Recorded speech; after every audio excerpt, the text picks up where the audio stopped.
Good morning. Glad to be with you. Well, every week I say it's going to be a great show and stuff like that, but today I'm going to tell you it's going to be an easy show for me. And the reason is that our guest today, Don Price, is one of my closest friends in the world.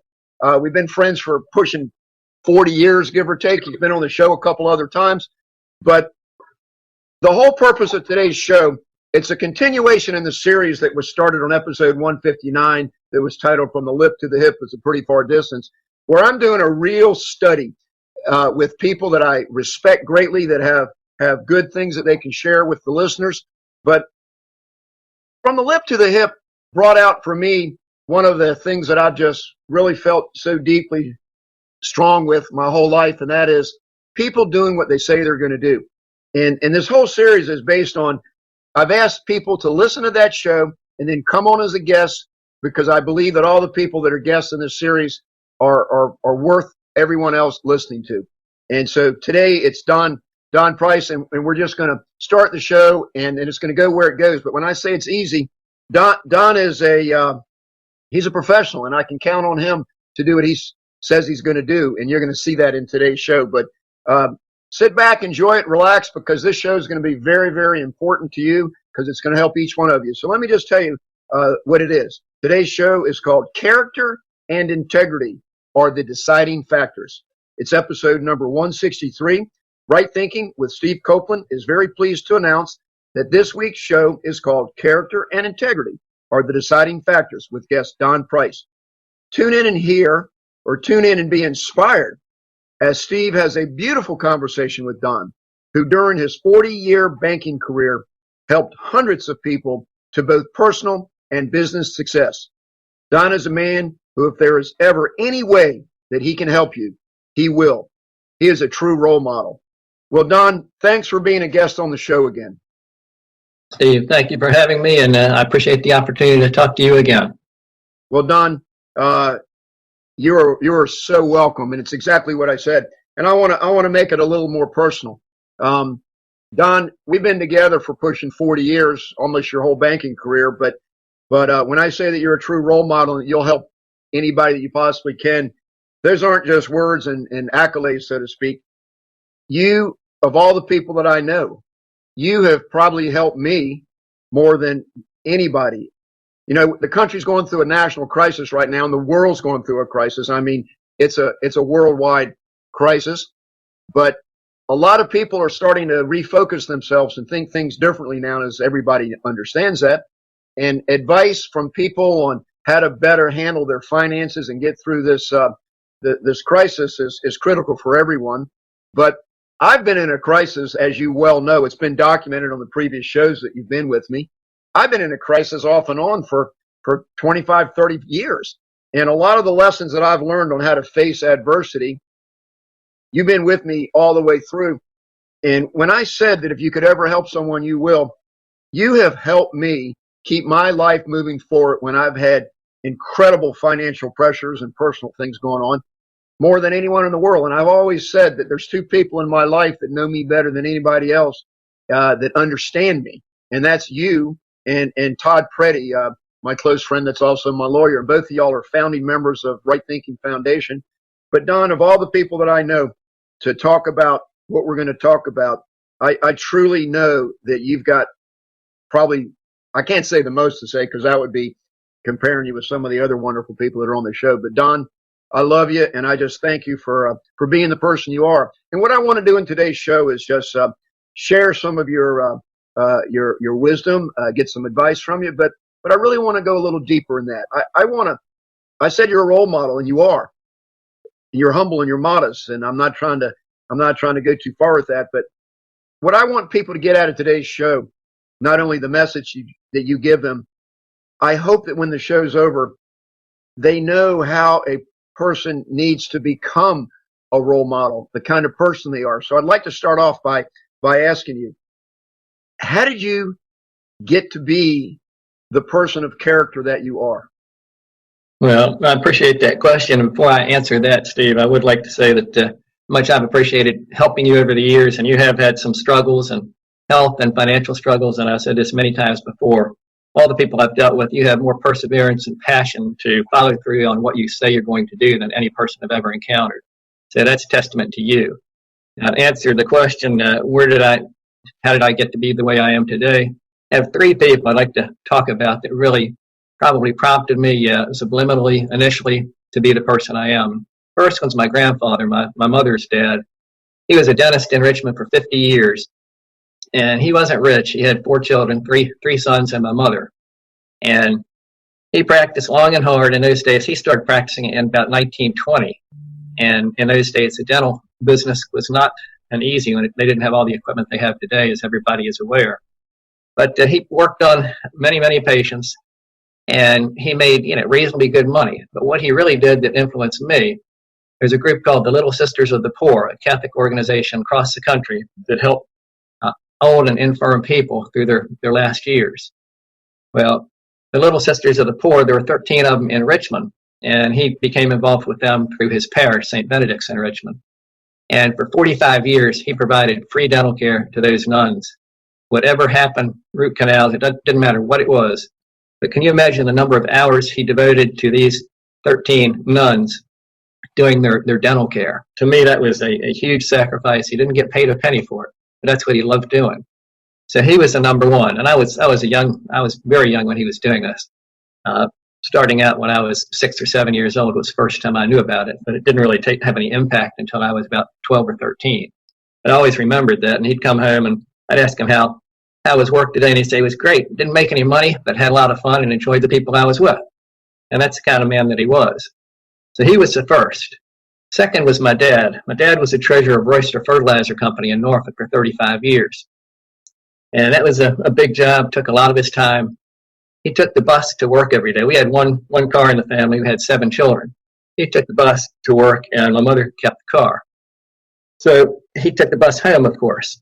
Well, while he was doing all of his Royster work, he also was on a lot of boards. He was a member of Rotary Club for 45 years, served as president twice in that group. He was president of the Better Business Bureau on 2 occasions. He was on that board for about 18 years. And the biggest thing he did that he enjoyed most, all 7 of us children attended and graduated from Holy Trinity and Norfolk Catholic High School. Your big rival, Steve, of Granby. So he loved that. He loved sports. Well, he was the president of the board at Norfolk Catholic on 2 occasions. He was on the board for 15 years and did a lot of work there. And he was also president of the Athletic Association for 8 years.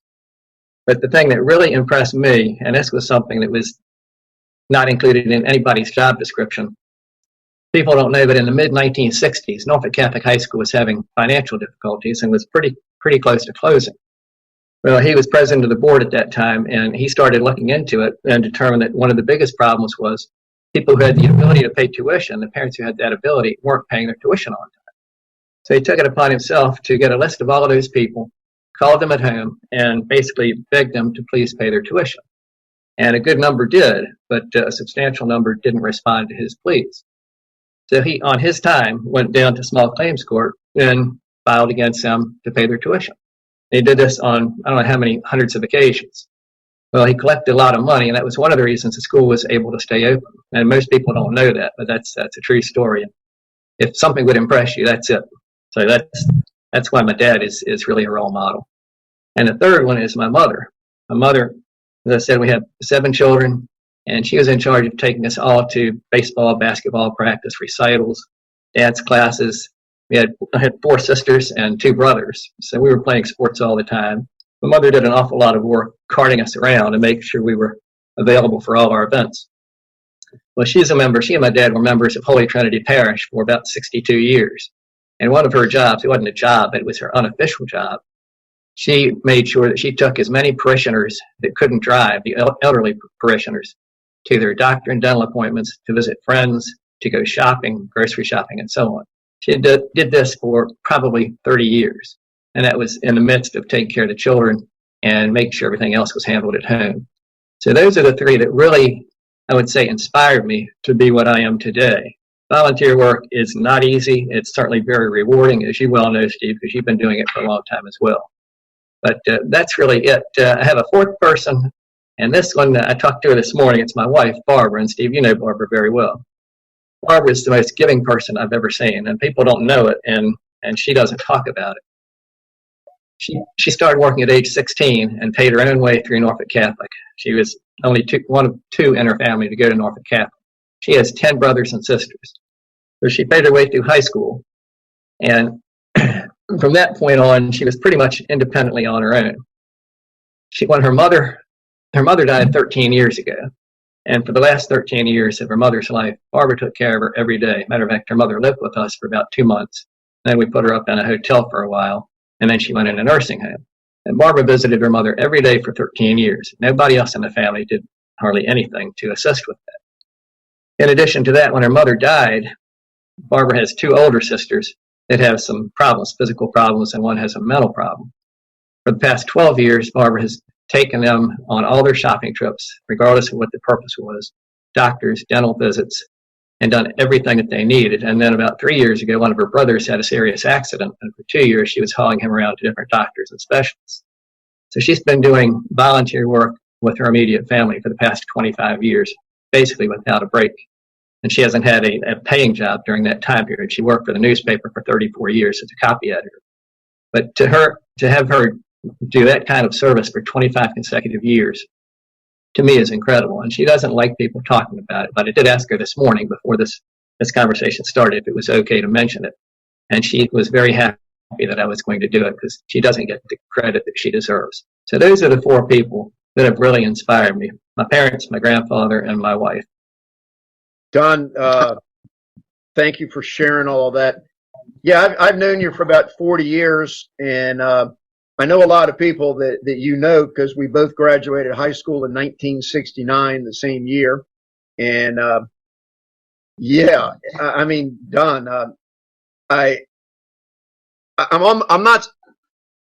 humbled, Don, to know a person like you, and that's why I'm doing this show. It's, you know, I got you on under the guise that I want to talk about people that do what they say they're going to do, and listen to episode 159.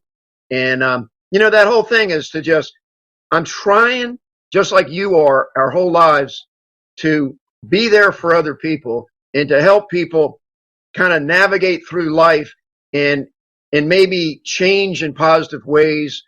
Or if they don't need to change, just to recruit them to be someone else that still helps other people, because it's just kind of helping people. And so I just hope that people want to get into this series of these shows, because I'm trying to teach about character, basically. Now, do you have a real definition of character yourself that you ever use? I do, Steve. Character is a moral and mental qualities distinctive to an individual. The moral, and would you repeat that? The moral and mental qualities distinctive to an individual. Okay. The moral and mental qualities distinctive to it. Moral and mental qualities. Okay, so let's break that down just for a second. Okay, you said it's distinctive to an individual, but are there any components of character? In other words, that might be good or bad the way that definition goes. Not to challenge you, but you know, it's. Let's do this. Let's do this, Steve. Let's add integrity to it, because then it blends the two together. Integrity is the quality of being honest and having strong moral principles. Okay, so moral. I guess we gotta talk about what moral means. I guess because that's part of the definition that you're giving, moral. Mm-hmm. Let me give you part of that. In preparation for the show, I got a thing on character. We're going to talk about credit in a minute. Sure. What are the 6 traits? This is character. What are the 6 traits of good character? It talked about the 6 pillars of character, and I've never seen it laid out like this before. You probably have. You probably wrote the book. Trustworthiness, respect, responsibility, fairness, caring, and citizenship. Those are good, huh? Yeah, they are good. Very good. Well, and if I put the name Don Price under this definition in Webster's Oxford Dictionary, it says, look at Don Price's life to understand what we just said. Integrity. What does it mean when a person has integrity? I love this.